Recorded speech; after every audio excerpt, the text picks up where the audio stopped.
नमस्कार बच्चों। आप लोग अब नए चैप्टर में आ चुके हैं। आपने देखा होगा, आपने समुच्चय पढ़ने के बाद आपको लास्ट वीडियो में मैंने बताया था, कार्तीय गुणनफल समझाया था। कार्तीय गुणनफल समझ में आएगा तभी आप कक्षा 12 में भी आपको ये फायदा करेगा। आप देखिए, आज मैं टॉपिक पढ़ूंगा रिलेशन, जिसे संबंध कहते हैं। पाठ का नाम आपका रिलेशन एंड फंक्शन है। आपको 12 बोला हुआ है, इंग्लिश के वर्ड यूज करिए, इनका संबंध और फलन कहते हैं। तो रिलेशन, फंक्शन, इसके अंदर आज मैं केवल रिलेशन के बारे में बात करूंगा। लास्ट वीडियो अगर आप देख रहे हो उनको फायदा करेंगे, नहीं देख रहे हैं तो आप अभी भी सब्सक्राइब करिए चैनल को।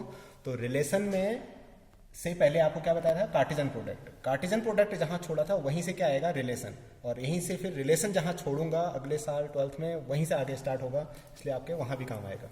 तो रिलेशन में देखिए क्या होता है, कार्टेशियन प्रोडक्ट आपसे स्टार्ट करवाया था। आपसे कहा था मान लीजिए एक समुच्चय ए है, ए में एक अवयव 2, 3 इस तरह से ले ली मैंने, कम या ज़्यादा बढ़ा सकते हो। और बी कोई दूसरा समुच्चय लिया जिसे मैंने ए और बी लिए थे। लास्ट वीडियो में भी मैंने यही से समुच्चय लिए थे और इनका कार्टेशियन प्रोडक्ट लिखा ए क्रॉस बी। ए क्रॉस बी कैसे लिखते हैं कहा था, ए के अवयवों का जोड़ा बनाना है किसके साथ, बी के अवयवों के साथ। तो ए का अवयव अगर मैंने 1 लिया तो जोड़ा किसके साथ बन सकता है, ए के साथ बी और बी के साथ बी। ऐसी 2 का ए के साथ, 2 का बी के साथ, ऐसी 3 का ए के साथ और 3 का बी के साथ। ये चीज़ शायद आपको समझ में आ गई। ये चीज़ हुई कार्तीय गुणनफल, जिसे मैं कार्टेशियन प्रोडक्ट कर रहा हूँ। आज मैं क्या पढ़ाना चाह रहा हूँ, रिलेशन। तो फिर उसके बाद जब आपको समुच्चय पढ़ाया गया होगा तो समुच्चय के बाद उप समुच्चय पढ़ाए गए थे। तो आज यही समझिए, अगर आपको उप समुच्चय समझ में आया था तो जो ये कार्तीय गुणनफल, इसका नाम क्या कहा था मैंने, कार्तीय गुणनफल, और इंग्लिश में क्या कहा था, कार्टेशियन प्रोडक्ट। ये जो कार्तीय गुणनफल है आपके पास या कार्तीय गुणन है, इसका उप समुच्चय प्राप्त करेंगे। और जब आपको उप समुच्चय लिखने के तरीके बताए होंगे, आपसे कहा होगा उप समुच्चय लिखते वक्त रिक्त समुच्चय, प्रत्येक समुच्चय का उप समुच्चय होता है। तो उप क्या लिख रहा हूं मैं इस समय, समुच्चय के नहीं, कार्तीय गुणनफल जो प्राप्त किया है उसके मैं उप समुच्चय लिखूंगा। उप समुच्चय लिखते वक्त 2 आपको जरूर बताए गए होंगे, एक रिक्त, एक पूरा का पूरा स्वयं, ए क्रॉस बी, ये तो होंगे ही होंगे। इसके अलावा अन्य बीच में और भी उप समुच्चय आएंगे। जो ये फाई और ए क्रॉस बी पूरा उतारा है मैंने, ये क्या कहलाता है यहाँ पर, यहाँ में इसको उप समुच्चय नहीं कहेंगे, ये कार्तीय गुणनफल है। कार्तीय गुणनफल के जो उप समुच्चय बनेंगे उन्हें हम कहेंगे संबंध। और ये फाई रिक्त समुच्चय होता था, यहाँ इसका नाम रिक्त समुच्चय नहीं, रिक्त संबंध बनेगा। इस तरह से नहीं, आपकी किताब में ऐसा लिखा है संबंध, इस तरह से हो गया।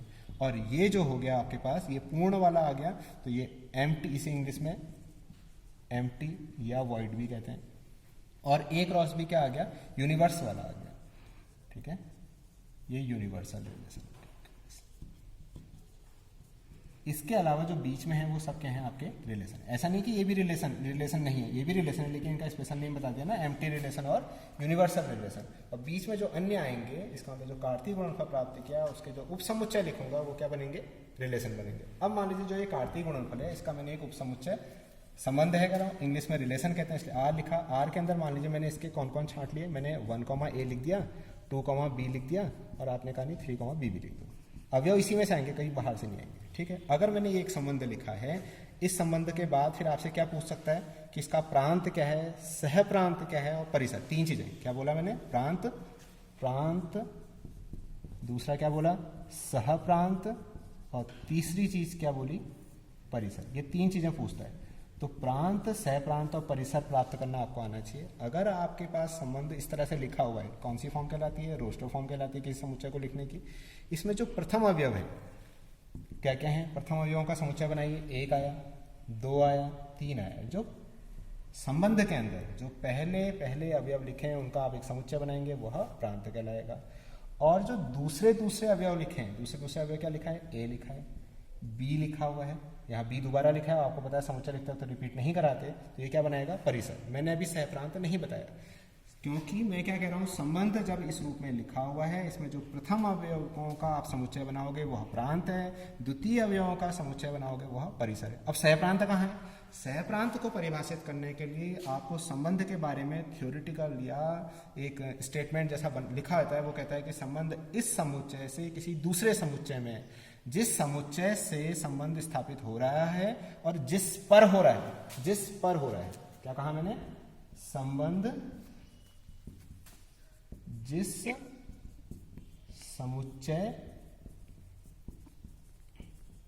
पर अप्लाई हो रहा है, जिससे हो रहा है नहीं, जिस पर अप्लाई हो रहा है वो क्या कहलाएगा? आपका सह प्रांत कहलाएगा। अगर ये बातें भी समझ में नहीं आई, प्रांत सह प्रांत परिसर, अभी आपकी किताब का एक प्रश्न लिया है मैंने, उसमें समझ में आ जाएंगे।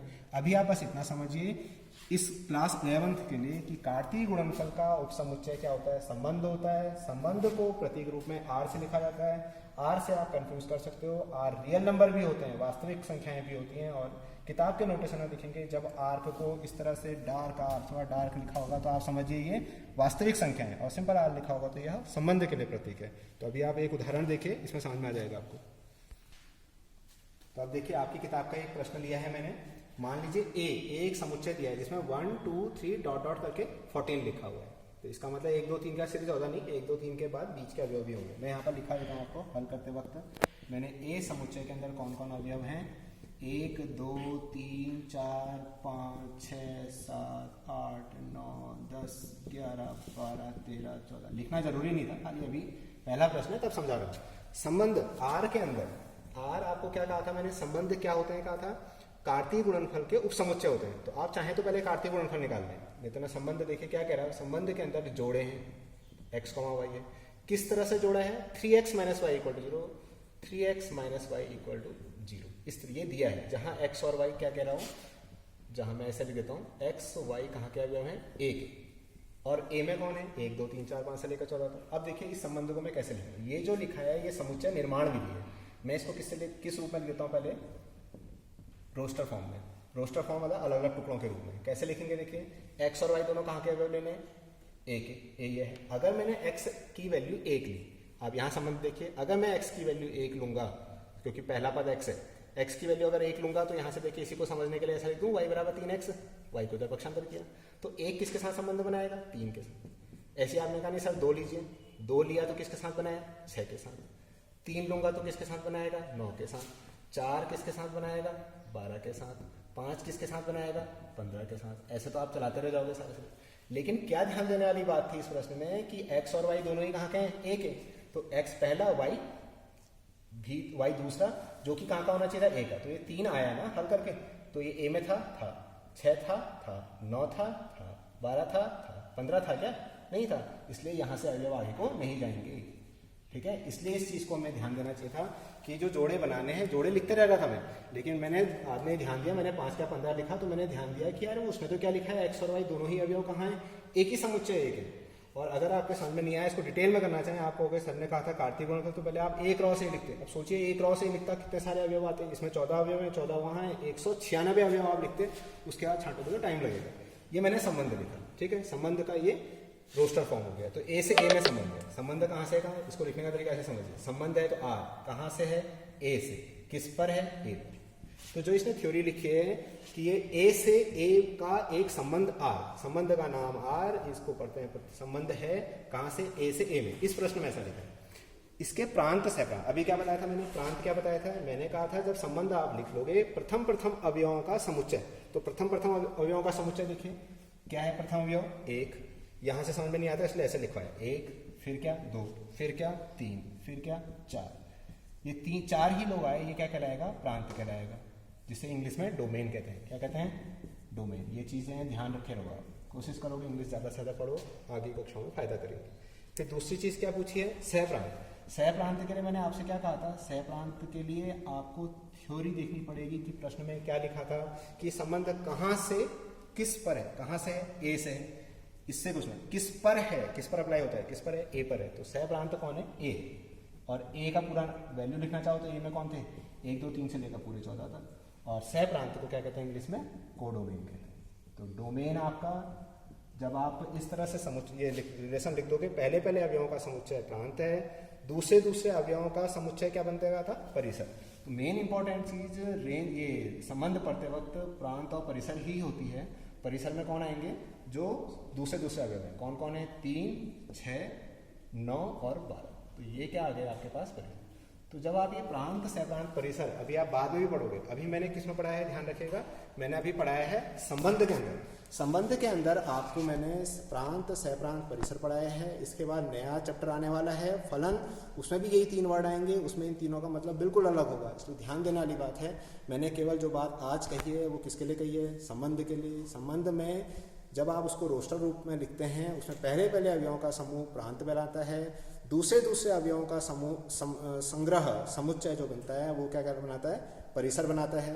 और सह प्रांत के लिए आपको क्वेश्चन की थ्योरी पढ़नी पड़ेगी, समझना पड़ेगा कि संबंध किस से किस पर परिभाषित, जिस पर परिभाषित है वह क्या कहलाएगा, आपका क्या कहलाएगा, सह प्रांत कहलाएगा। ठीक है, इन 3 बातों का बिल्कुल ध्यान रखिएगा, इस तरह से आपके प्रश्न हल हो जाएंगे। Thank you.